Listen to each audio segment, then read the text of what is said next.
Usually at the end of the year, we test student performance. But during the coronavirus, I think we're testing teachers' endurance.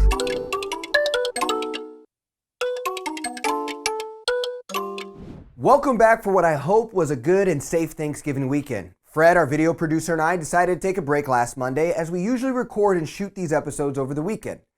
Now, even though Fred and I did not post a video last week, I did receive a text from a friend Monday morning after Thanksgiving.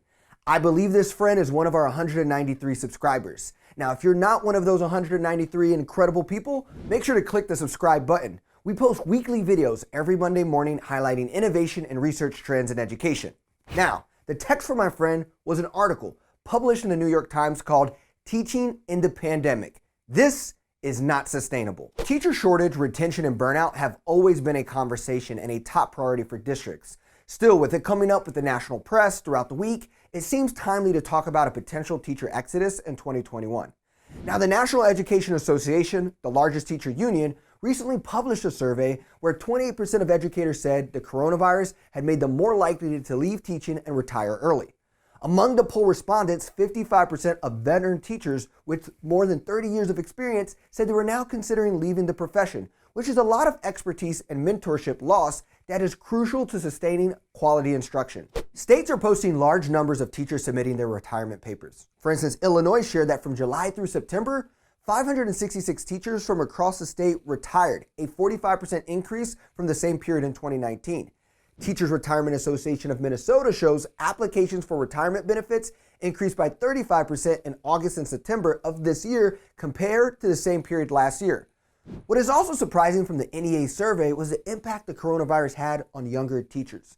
20% of teachers with less than 10 years of experience were also considering a career switch. I sat down with Blair Husted, a colleague of mine who was a teacher for 5 years before becoming the Director of School Success at Student Success Agency, to get her perspective. Blair also works with new teachers as a coach for Teach for America, so I know her insights will be helpful for me to understand the challenges that young teachers are facing in our schools. This year is actually like everybody's first year teaching. So whether you're brand new in the profession or you're 50 years in or however many years, this is all new to you. And so everybody has different levels of learning they have to do. And the learning is also flip-flopping every day. One day they may be virtual, the next day they may be in person, and then back to virtual again. So there's just so much change that nothing has been consistent, and it's been really hard to learn and adapt to the ways that we're doing things when the next day things change completely. So like I said, it's kind of everybody's first year teaching. Another piece for the young teachers is that this is not what they signed up for. I mean, if you think about it, takes 4 years typically to go through college to become a teacher. 4 years ago, we wouldn't have predicted this. We didn't predict this at the beginning of 2020.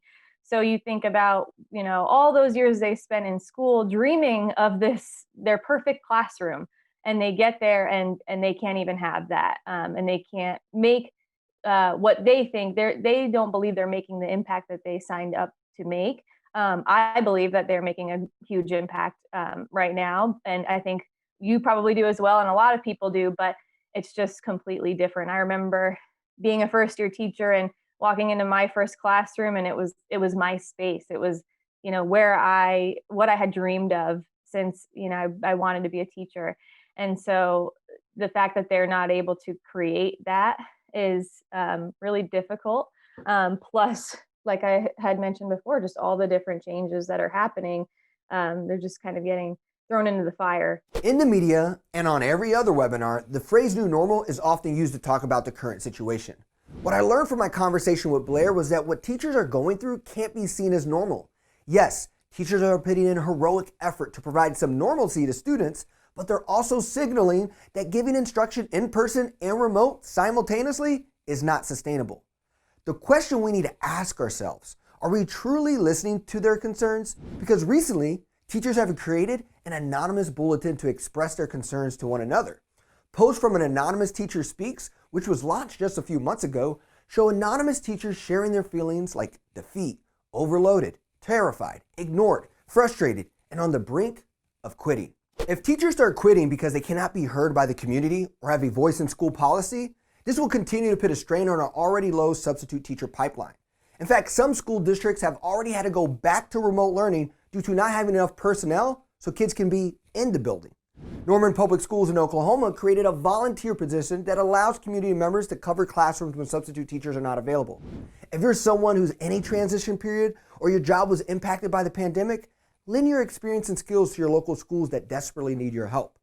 Covering teachers' absences is more commonly needed in schools where there's a high percentage of Black, Hispanic, and low-income students.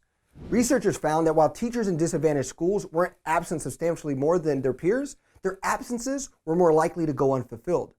The problem of inequitable distribution of substitute teachers is expected to grow as districts continue to feel the effects of the pandemic. What they're doing right now is all of the parts of teaching that aren't, the best parts, I guess I should say, and they are having to do that on a daily basis without the fun parts. So without actually getting to see the kids face to face, a lot of them. Some of them are in person, but still socially distanced. They're not even able to hug their kids, which is, that human touch and the human interaction, that collaboration that happens in person in schools is missing.